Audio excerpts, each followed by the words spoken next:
وقال أيضا يوم تجد كل نفس ما عملت من خير محضرا وما عملت من سوء تود لو أن بينها وبينه أمدا بعيدا ويحذركم الله نفسه والله رؤوف بالعباد. Sadaqallahul adzim. Hadirin jamaah tahlil warga Mekar Asri 2 yang semoga dirahmati Allah Subhanahu wa taala. Amin ya Allah. Yang pertama, marilah kita sama-sama panjatkan puji dan syukur kehadirat Allah Subhanahu wa taala di kesempatan yang penuh berkah ini. Masya Allah, Allah begitu maha baiknya, Allah begitu maha indahnya dengan segala perbuatannya, dan Allah begitu maha berkasih sayangnya kepada kita semua. Di kesempatan hari ini Allah masih titipkan keimanan dan keislaman kepada kita sekalian, dan kita berharap kepada Allah Subhanahu wa taala, semoga iman yang ada di hati kita, semoga iman yang ada di dalam dada kita, semoga iman yang ada dalam kehidupan kita dibawa hingga bisa berjumpa dengan Allah Subhanahu wa taala. Dan kita berlindung kepada Allah Subhanahu wa taala. Ya Allah, jauhkanlah kami dari kematian yang su'ul khatimah, kematian yang tidak membawa iman, kematian yang tidak membawa Islam, kematian yang tidak membawa amal saleh. Ya Allah, matikanlah kami dalam keadaan husnul khatimah. Amin ya Allah. Matikanlah kami dalam membawa iman dan Islam kepada Engkau ya Allah ya Rabbana.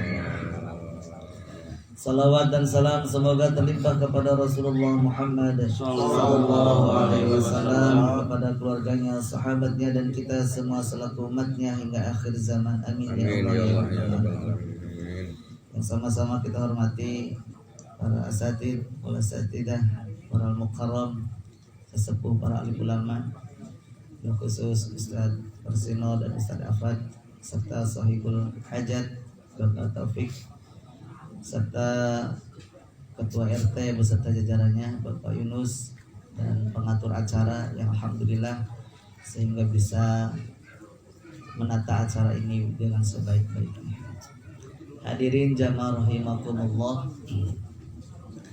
ada banyak pertanyaan yang mesti hadir ke dalam diri kita. Salah satunya, Bapak Ibu yang hadir pada malam hari ini, penting nggak kita ngirimin doa? Penting. Yakin diterima doanya? Yakin. Insyaallah. Yakin penting? Yakin. Apa pentingnya buat kita, Pak? Mudah-mudahan digolongkan oleh orang soleh, Pak. Mudah-mudahan doa saleh. Bu, apa pentingnya buat kita? Kalau bagi mayit mah ketahuan penting banget. Karena bagi mayit itu Pak, begitu malam pertama, begitu orang dikubur, para peziarah meninggalkan, di hari pertama itu pula sudah banyak ditanya. Ketika banyak ditanya, dia tuh sudah ngadu, kapan lagi nih keluarga saya ngedoain? Kapan lagi nih anak-anak saya ngedoain orang tua atau ibu yang sudah meninggal? Orang baru pergi udah ditanya lagi kapan doanya. Malamnya, malam pertama ditungguin, alhamdulillah ada doa. Malam kedua ada doa, malam ketiga ada doa, malam ketujuh doa, malam ke-8 seterusnya ditanyain lagi mana doanya. Sampai hari ini malam ke-40 mungkin ibaratnya Pak, Masya Allah, saking beratnya di alam kubur, ditanyain satu pertanyaan malaikat aja sudah nggak bisa jawab. Masya Allah, berat. Begitu hari ini bagi yang almarhum yang sudah ditinggalkan, merasa butuh doa dari orang yang hidup. Tapi bagi kita apa pentingnya Pak? Ternyata kata Rasulullah Sallallahu Alaihi Wasallam, ketika bukti salah satu kita memiliki keimanan, memiliki keislaman, kecintaan kepada Allah adalah senangnya kita mendoakan orang lain. Sampai-sampai Allah Subhanahu wa taala mengatakan dalam surat Ar-Rahman, hal jazaul ihsani illal ihsan. Kebaikan akan dibalas oleh Allah dengan kebaikan yang lebih baik. Masya Allah, sesungguhnya pentingnya bagi kita hadir di malam hari ini. Sesungguhnya kita sedang ingin mendapatkan kebaikan pula ketika suatu saat kita meninggal. Dan kebaikan itu jauh lebih baik. Dan Masya Allah, apalagi manfaat bagi kita, Bapak Ibu hadirin. Pentingnya kita mendoakan bagi ahli kubur yang saat ini sudah meninggal. Selain itu bukti tanda keimanan kita kepada Allah. Selain itu juga bukti tanda kita memiliki cinta kepada Allah. Bahwa hakikatnya ketika kita sedang mendoakan orang lain adalah mendoakan diri sendiri. Balik ke kita. Begitu kita bilang Allahumma gfirlaha, ya Allah ampunilah si mayit. Kata malaikat, walaka, bagimu juga. Warhamha, sayangilah bagi si mayit. Kata malaikat, walaka, bagimu juga. Wa'afiha wa'fuanha, maafkanlah dia, ampunilah dia. Kata malaikat, walaka, dan bagimu juga. Sesungguhnya seberapa penting kita mendoakan ahli kubur, sesungguhnya seberapa penting pula kita mendoakan diri kita. Ya Allah, maka begitu ada majlis zikir, majlis tahlim, majlis ilmu, majlis tahlil, malaikat-malaikat satu sama lain sering ngasih tahu Pak kepada malaikatnya, tuh di rumahnya Pak Taufik sedang ada zikir, datang kunjungi, catat namanya yang hadir. Datang nih Pak malaikat satu persatu sampai bilang ke Allah, ada apa di sana? Ada zikir ya Allah. Sedang apa mereka menyebut mengagungkan namamu ya Allah? Mereka sedang menengadahkan tangannya berharap mereka diampuni dosanya oleh Allah. Mereka juga berharap keluarga-keluarganya ahli kubur diampuni dosanya ya Allah. Kata Allah, saya maafkan, ampunilah dia. Disebut siapa yang ada di sana, disebutkan Pak satu-satu namanya. Sampai ars bergetar. Sampai ars bergetar di hadapan Allah Subhanahu wa taala, saking banyaknya orang berzikir, saking banyaknya orang meminta kepada Allah Subhanahu wa taala. Jadi sesungguhnya 7 hari, 1 hari, 40 hari, 100 hari, sesungguhnya yang butuh itu kita. Kenapa? Karena kita pengen banyak hidup, banyak hajat, banyak kebutuhan. Kalau orang yang sudah meninggal maka nggak butuh apa-apa, hanya butuh doa saja. Coba kalau kita masih hidup, kepikiran gitu Pak anak, kepikiran nggak tuh di kerjaan, kepikiran nggak tuh keluarga, kepikiran nggak tuh suatu saat mungkin kalau kita yang masih hidup akan ditanya, ya Allah, ya Rahman, ya Rahim. Begitu merasa pentingnya kita mendoakan orang lain. Nah itu yang pertama. Yang kedua, dari acara hari ini memiliki tujuan selain mendoakan almarhum dan almarhumah, yang memiliki dampak bagi kita juga adalah pentingnya acara seperti ini adalah untuk dalam rangka zikrul maut. Apa tuh Pak zikrul maut? Mengingat kematian. Kalau sudah ingat kira-kira siap nggak Pak? Kepikiran nggak Pak? Kepikiran. Bapak ngambil KPR rumah, blok. Ngambil cicilan mobil, blok. Kepikiran nggak tuh Pak? Seberapa tahun bayarnya? Sekian puluh tahun, 20 tahun, 30 tahun. Bulanannya harus bayar berapa? Kebayang Pak ya? Sekian tahun. Begitu kita bilang zikrul maut, ingat kematian. Kematian tuh sebentar lagi, nggak bakalan lama. Dan begitu sebentar lagi, persiapan pertanyaannya panjang. Dan kita akan teringat, aduh berapa tahun. Disebutkan juga di Al-Quran itu 1 harinya di akhirat setara dengan 50.000 tahunnya di dunia. Ya Allah, berarti berapa lamanya begitu di akhirat seharinya. Kalau kita hidup misalkan 50 tahun, dihitung saja tuh 50 kali 50, aduh kalkulatornya bisa error tuh Pak. Masya Allah. Penting gak Pak zikrul maut? Bu, penting Bu.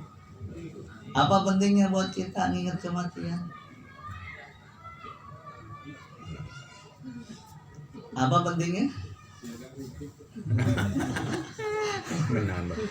Masya Allah. Saking pentingnya tentang zikrul maut, Rasulullah Sallallahu Alaihi Wasallam pernah negor Pak, rumah Rasulullah kan biasa dekat masjid.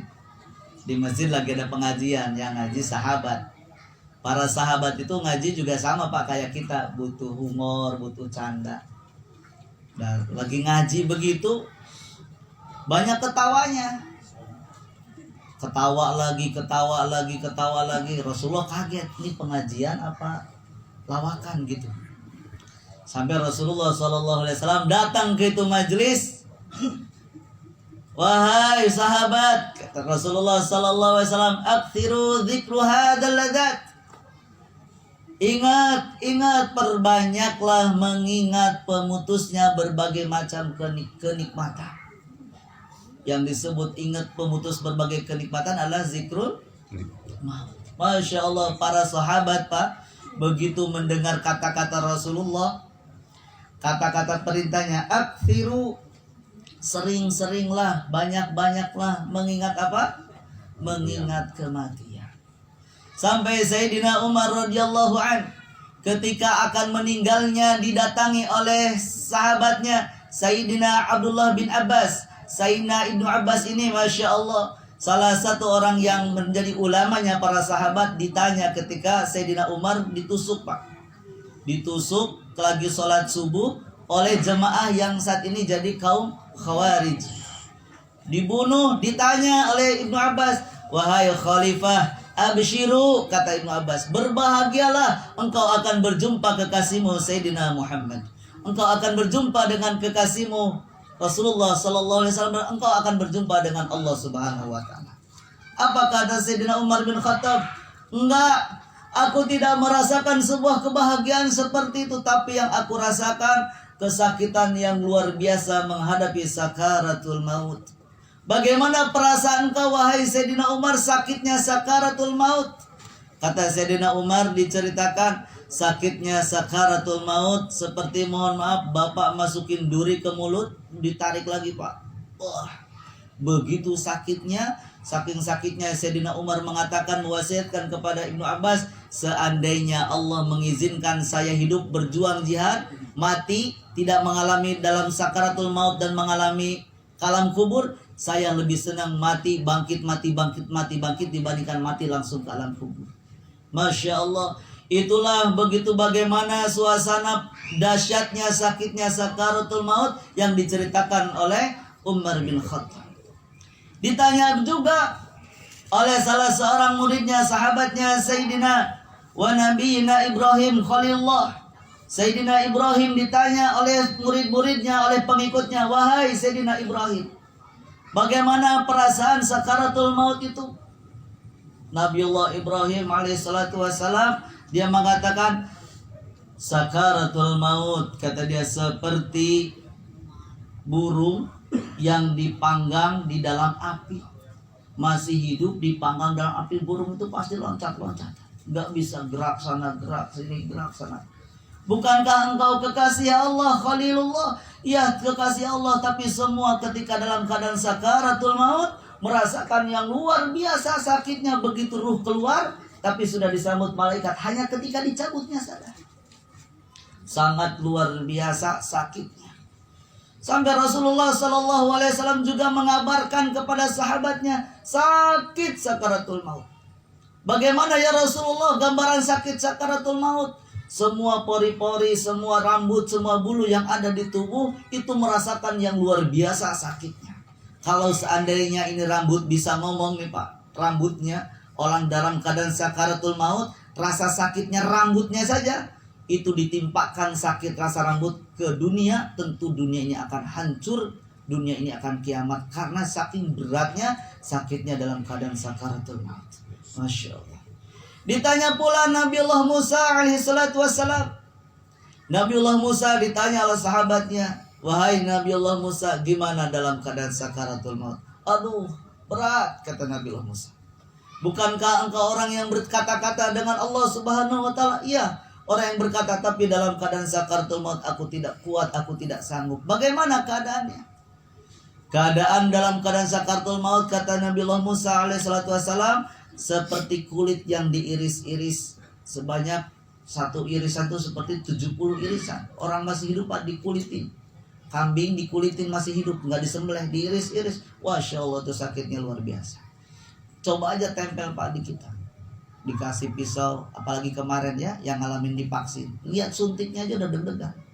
Begitu jos teriak, baru disuntik vaksin. Ya Allah, ya Rahman, ya Rahim. Masya Allah, begitu saking dahsyatnya, saking ngerinya sakaratul maut. Sampai-sampai para sahabat, para tabi'in senantiasa senang mengingatkan dengan yang lain. Selalu kalau diminta nasihat, minta nasihat zikrul maut. Ada salah seorang khalifah Daulah Bani Umayyah, namanya Malik bin Marwan gitu. Malik bin Marwan ini yang nanti suatu saat punya cucu ya, larinya ke Umar bin Abdul Aziz. Malik bin Marwan ini Masya Allah punya kebiasaan yang luar biasa. Kalau baca sejarahnya termasuk salah satu khalifah yang luar biasa sukses. Kenapa suksesnya? Karena beliau juga memang seorang ulama dan senantiasa menghadirkan ulama ke pemerintahannya, menghadirkan ulama, orang-orang yang mengingatkannya. Dipanggillah salah seorang ulama pada saat itu namanya Al-Mansur. Kalau kita menyebutnya Ki Mansur, datang Ki Mansur. Wahai Ki Mansur, nasihatilah saya, ingatilah saya, dan kasihlah wejangan buat saya, kata khalifah. Apa jawab Ki Mansur? Wahai raja, sesungguhnya jabatan yang engkau terima, harta yang engkau miliki, kekuasaan yang engkau kuasai, semuanya akan sirna dan akan hancur, dan engkau hanya akan banyak dimintai pertanggungjawaban oleh Allah Subhanahu wa taala, dan itu semua akan terputus dengan zikrul maut, dengan kematian. Masya Allah, seorang khalifah yang begitu takutnya kepada Allah merasakan sebuah getaran yang luar biasa. Jadi kalau kita ditanya nih Pak, sudah siap mati Pak? Siap mati Pak? Insya Allah belum tobat, utangnya masih ada, urusannya belum kelar. Masya Allah, kalau Pak Taufik mah kayaknya enak ya, anak udah gede. Ada yang kecewa. Masya Allah, begitulah saking pentingnya sakaratul maut. Apa pentingnya buat kita sampai Rasulullah ngingetin lagi, terus dikasih para sahabat diingetin. Sampai-sampai Masya Allah, ini luar biasa ya. Jadi viral Pak ya di kita. Menjelang wafatnya Abu Yazid Turtusi, 3 hal kata beliau sebelum meninggalnya. Jadi viral, masih ingat Pak? Ulah loba sare, ulah loba dahar, lobakeun zikir. Itu sesungguhnya pengingat zikrul maut. Sampai terus diingatkan. Orang nggak ngeh ternyata itu wasiat terakhir beliau yang akan meninggalkan kita sebagai orang-orang yang sedang dibimbing oleh beliau menuju Allah Subhanahu wa taala. Apa pentingnya bagi kita mengingat kematian? Yang pertama, mengingat kematian adalah bagian tarbiyatu hubbul akhirah. Pentingnya kita mengingat kematian adalah sebagai pendidikan untuk cinta kepada akhirat. Rasulullah Sallallahu Alaihi Wasallam bersabda, ada yang mengatakan ini hadis qudsi, man ahabba liqa Allah ahabba liqa'uh, wa man karaha liqa Allah wa karaha liqa'uh. Kata Allah Subhanahu wa taala dalam hadis qudsinya, siapa yang senang cinta berjumpa dengan Allah Subhanahu wa taala, maka Allah pun akan senang merindukannya. Ada nggak begitu disebut nama Allah, begitu disebut asmanya Allah, ya Allah rindu pengen berjumpa dengan Allah, maka dialah orang yang sedang dirindukan oleh Allah Subhanahu wa taala. Dan siapa yang benci, yang nggak senang berjumpa dengan Allah Subhanahu wa taala, maka orang tersebut juga nggak disukai perjumpaannya oleh Allah Subhanahu wa taala. Para sahabat bingung. Ya Rasulullah, siapa yang nggak suka kematian? Maksudnya nggak suka kayak Allah tuh kayak gimana? Kata Rasulullah Sallallahu Alaihi Wasallam, siapa yang ditawarkan oleh Allah ampunan, siapa yang ditawarkan oleh Allah rahmat dan kasih sayangnya, dan dia mengejar rahmat dan ampunannya Allah sampai-sampai dia rindu ingin berjumpa dengan Allah Subhanahu wa taala, itulah orang yang rindu berjumpa dengan Allah. Dan siapa orang yang ditawarkan siksanya, dikasih tahu tentang azabnya yang sangat pedih, yang sangat menyakitkan. Karena mendengar siksa yang begitu berat, dia malah makin menjauh dari Allah Subhanahu wa taala. Berarti enggak dia menghindar dari siksa Allah, malah makin menjauh. Itulah orang yang benci berjumpa dengan Allah Subhanahu wa taala. Masya Allah. Hadirin rahimakumullah. Bapak Ibu sekalian, kalau kita pernah mengalami taubat dari sebuah dosa, kita sangat berharap kepada Allah Subhanahu wa taala. Ya Allah, ampuni dosa kami, dosa ini, dosa ini, dosa ini, dosa ini, dosa ini. Banyak dosa kita. Kalau kita ingat lagi, nggak usah jauh-jauh, dosa ke istri ya hal yang sepele saja. Kita mintakan ampun kepada Allah. Ya Allah, tadi habis nyakitin istri. Ya Allah, saya belum bisa mendidik dengan sebaik-baiknya. Ya Allah, saya belum bisa ngasih contoh ke dia. Ya Allah, ilmu saya sangat sedikit. Ya Allah, bagaimana saya bisa berjumpa dengan Engkau? Perjumpaan saya juga mendidik, ngebekalin istri dan anak sangat sedikit.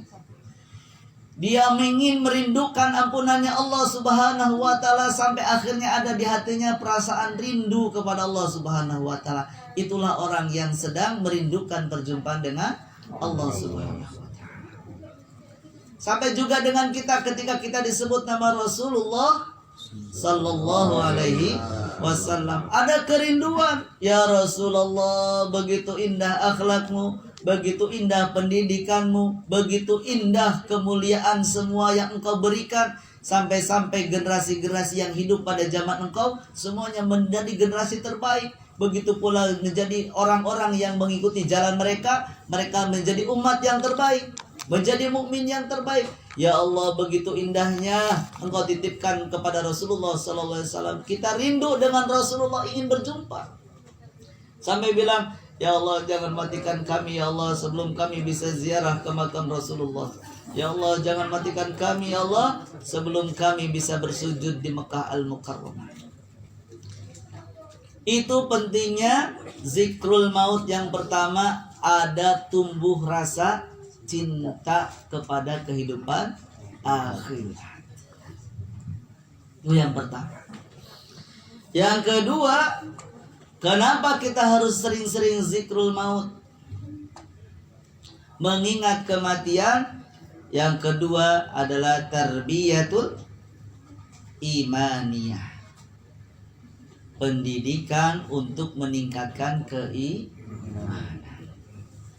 Masya Allah, begitu indahnya orang-orang yang satu sama lain saling mengingatkan terhadap kematian, sehingga dengan kematian diingatkan, dia mempersiapkan bekal yang begitu luar biasa.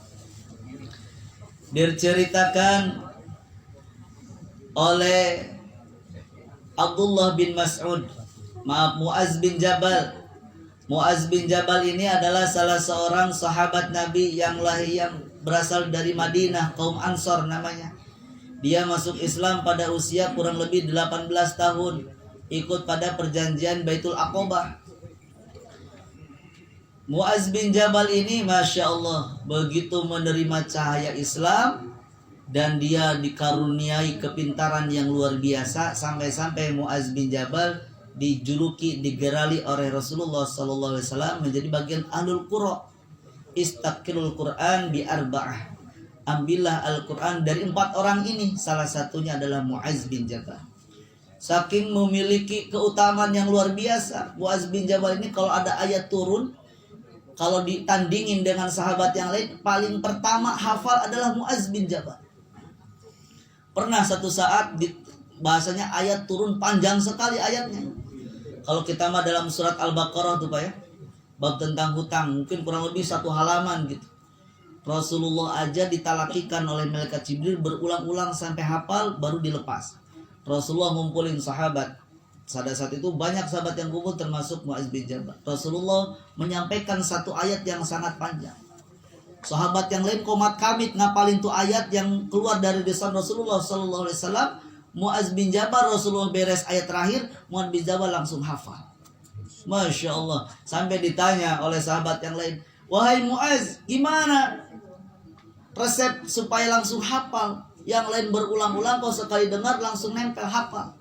Saking luar biasanya Muaz bin Jabal, sampai akhirnya menjadi bagian salah satu ulamanya sahabat yang hidup pada saat itu. Jadi kalau ada qala Mu'adz bin Jabal, kecenderungannya kata-katanya kuat dan bisa dijadikan dasar. Kata beliau, al-iman qoblal amal. Dia mengimani dulu terlebih dahulu, baru dia beramal.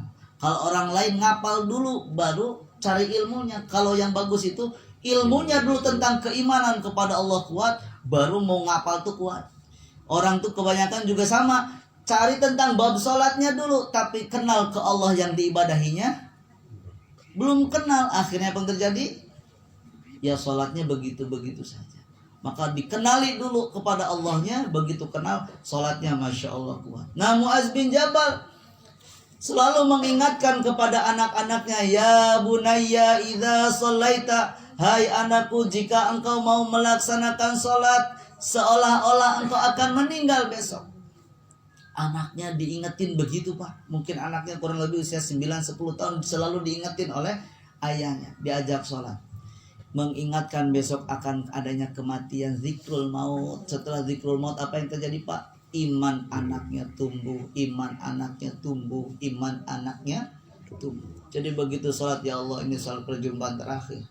Kalau ini perjumpaan terakhir ya Allah, saya mungkin ada salah khilaf ke seseorang, minta maaf. Ya Allah, saya mungkin punya hutang, saya minta maaf. Ya Allah, saya mungkin banyak sedikit sekali amal yang bisa dibawa berjumpa dengan engkau, dimintakan supaya bisa nambah, bisa kuat. Dia takbir Allahu Akbar. Dan itu pula dialami oleh Mu'adz bin Jabal. Senantiasa dia meminta kepada Allah di sepertiga malamnya, Allahumma ya Allah, wahai Allah, inni talabanil jannah da'ifun wal harabi minan nari da'ifun. Ya Allah, sesungguhnya talabani ilal jannah, pencarianku kepada surga, dhaifun, begitu sangat lemah. Wa harabi minan nar, dan kepergianku dari api neraka, siksa api neraka, dhaifun, juga begitu sangat lambat. Masya Allah, Mu'adz bin Jabal setiap malamnya, ya Allah, pengen hati masuk surga, tapi kok kenapa nih diajak masuk ke surga tidak wasari'u, tidak segera-segera, malah pelan. Tapi ya Allah, pengen juga hati ini jauh dari siksa api neraka, tapi kok kenapa bukannya cepat-cepat lari dikejar api neraka, malah kayak ngedeketin ke api neraka. Ya Allah, sesungguhnya Engkau lah yang maha memiliki janji, maka tunaikanlah janjimu kepadaku ya Allah, bagi orang-orang yang memintakan ampun kepadamu. Itulah zikrul maut yang mengingatkan akan menambahkan keimanan. Selain menambahkan keimanan juga, Masya Allah, itu zikrul maut memiliki benteng supaya diri kita mawas diri, khawatir ada amal yang tidak diterima. Masya Allah.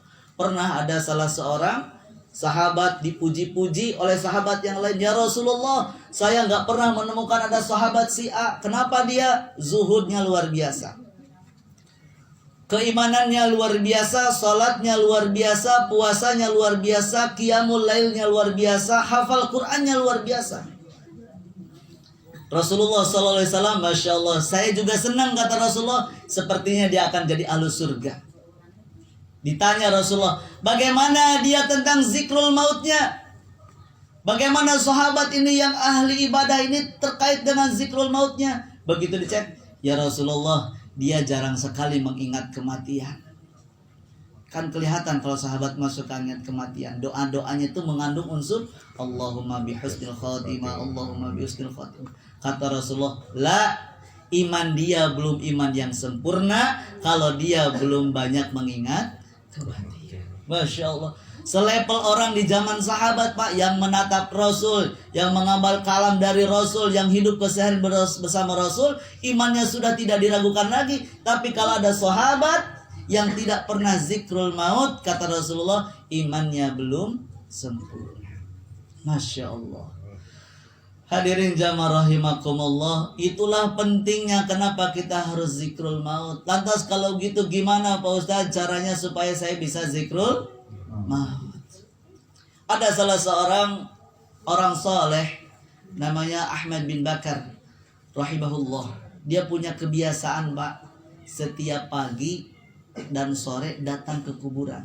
sebelum kerja, sebelum jualan, datang kuburan, mengunjungi sahabat-sahabatnya yang sudah meninggal duluan, ditanya di kuburan, mas gitu ya Pak ya, apa aja sahabat gitu, gimana perasaan di kuburanmu hari ini, kau bahagia apa senang, apa kau sedih, ditungguin tuh Pak. Datang lagi ke sahabat yang lain, dulu kita main bareng, badminton bareng, kerja bareng, terus apalagi makan bareng, Masya Allah, sepedaan bareng. Gimana kabarmu sekarang di alam kubur, bahagia apa sedang sedih, ditungguin gitu. Sampai dia akhirnya juga merasa, ya Allah, kalau dia mungkin sahabat saya mungkin saat ini sedang disiksa, apakah saya juga bisa selamat dari siksaan kubur? Sahabat ini Masya Allah, suatu waktu Pak, orang soleh ini dibuka syafahkan oleh Allah Subhanahu wa Ta'ala, bisa berbicara dengan itu yang di kuburan. Kuburannya seperti dibuka, kayak ada ngajak ngobrol. Sini sahabatku, jangan terlalu asik engkau di dunia, karena suatu saat lagi, sebentar atau lama lagi, engkau akan masuk ke sini, dan engkau pun juga akan merasakan begitu besarnya, beratnya berada di kuburan. Dan engkau juga akan merasakan begitu sedihnya dan kesepiannya berada di kuburan. Jangan terlalu asik dengan kehidupan dunia, karena dia tidak akan lama lagi akan kau masuk ke sini. Masya Allah, dikasih gambaran begitu, dia langsung bersegera banyak bertaubat, minta ampun kepada Allah Subhanahu wa Ta'ala. Sahabat orang soleh ini juga datang ke sebuah padang pasir. Di padang pasir ini Masya Allah, tiba-tiba Allah mengkasapakan dia lagi Pak. Berat. Di padang pasir ada seekor rusa yang dikejar-kejar orang. Rusanya gemuk. Wah, kata orang, ini enak nih untuk dipanggang. Dikejar. Begitu rusa tahu dia ngejar, dia lari. Rusa berhenti, nengok ke belakang. Ada orang, di belakang orang ada singa yang sangat kelaparan. Orang ini nggak sadar ada singa. Dia lari lagi, si kijang. Orang ini lari, tidak lama lagi sang singa akhirnya memakan itu orang. Dan begitu singanya menghilang, kijangnya menghilang, kijangnya datang lagi, ada orang lagi. Dikejar lagi tuh kijangnya berhenti, nengok lagi ke belakang, ada orang, di belakang orang ada singa yang sedang siap menyantap ini orang.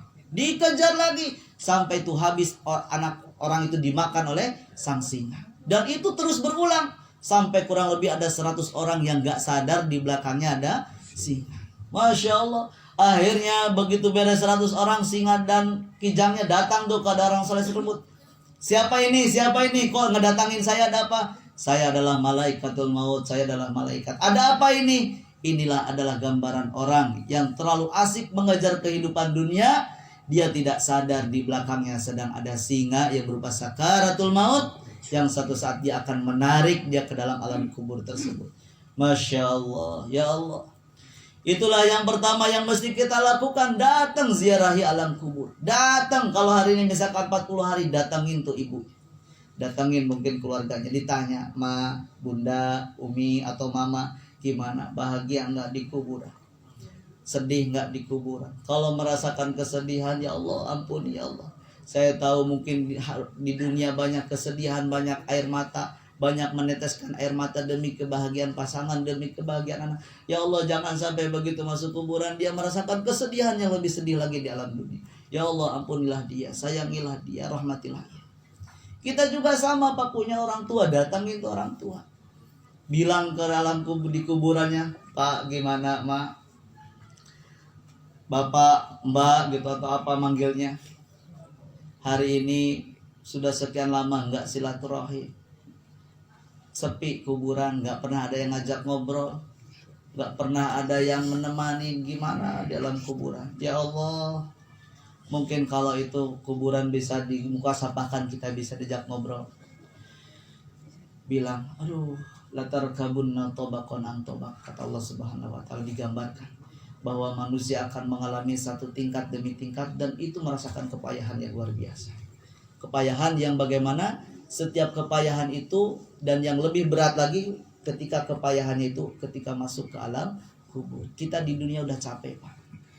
Capek yang kerja mikirin dunia, capek yang usaha mikirin dunia, capek yang mikirin dunia dalam artian ya mikirin bekal hidup di dunia, lupa terhadap bekal untuk di akhir. Begitu kita sudah capek Pak, berangkat pagi pulang malam, berangkat pagi Mending kalau nggak diomelin juga. Mending kalau nggak ada masalah juga. Mending kalau udah selesai, belum selesai juga. Begitu masuk ke alam kubur, Masya Allah, sudah urusan di dunia belum selesai, masuk ke alam kubur, di alam kubur banyak ditanya juga oleh malaikat. Ya Allah.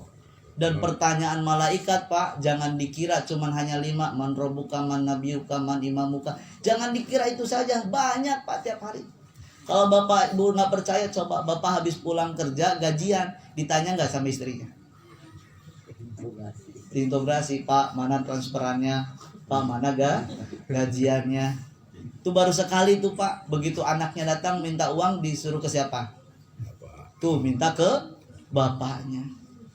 Begitu bapaknya juga berakhir bulan, tengah bulan, ditanya lagi nggak Pak? Pak, tokennya udah habis, Pak, belum bayar SPP, Pak, belum. Capek nggak Pak? Ditanya terus sama istrinya. Pak, ibu minta dikirimin, Pak si anu sakit, Pak si anu kondangan mulu nih musimnya. Kita aja ditanya cuman satu masalah, waduh puyengnya begitu. Apalagi nanti dalam kubur pertanyaannya banyak gitu. Sampai Nabiullah Sulaiman alaihissalam penasaran pengen lihat rupanya malaikat maut. Ya Allah, dalam keadaan menjelang sakaratul mautnya, dalam keadaan sakitnya, saya pengen ngelihat kayak gimana sih malaikatul maut itu. Datang tuh Pak, keluarganya lagi ngumpul, datang malaikat. Kaget. Ada orang ini. Siapa ini? Tamu nggak diundang, nggak salam. Kok bisa melewati banyak penjaga, tiba-tiba ada di dalam, penjaga nggak ngabarin. Kata si pemuda ini, saya adalah orang utusan yang katanya diminta untuk hadir ke sini. Oh, Nabi Sulaiman paham. Ini yang saya minta. Ternyata malaikatul maut. Begitu mendengar malaikatul maut, Pak, saudara-saudaranya yang takziah menunggu Nabi Sulaiman dalam keadaan sakaratul maut, tiba-tiba pada pingsan. Kaget. Lapor lagi, ya Allah, katanya pengen ketemu malaikatul maut. Saya datangin pada pingsan, gimana ini? Ya udah doain, pegang dadanya, dipanggil, bangun. Begitu bangun, ya Allah, kata Nabi Sulaiman, apakah engkau benar malaikatul maut? Benar. Apakah malaikatul maut semuanya kayak gini? Ada yang lebih parah lagi menyerang. Kayak gini tuh Pak, gimana nih kalau ibaratnya nih Pak, Bapak nih lewat kuburan sendiri tiba-tiba blok gitu. Jantung kita kayak cepet nggak Pak? Ruh kita kaget nggak Pak? Kaget. Malaikat kan ruh, dilihat oleh ruh kita, mukanya menyeramkan. Fisik kita tuh nggak kuat, ruh kita tuh sampai mau copot gitu. Ruh bisa dilihat oleh ruh. Begitu melihat ruh rupanya malaikat, ruh yang ada di dalam diri kita tuh deg-degannya luar biasa. Masya Allah, deg-degan gitu. Pantas saja yang lain begitu dibukakan ruhnya melihat malaikatul maut pada pingsan.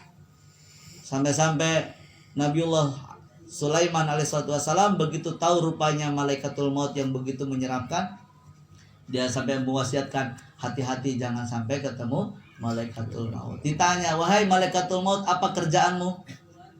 Kata malaikatul maut, kerjaan saya tiap hari ngedoain biar ada orang mati. Dipanggilin, sini giliran kamu, sini giliran.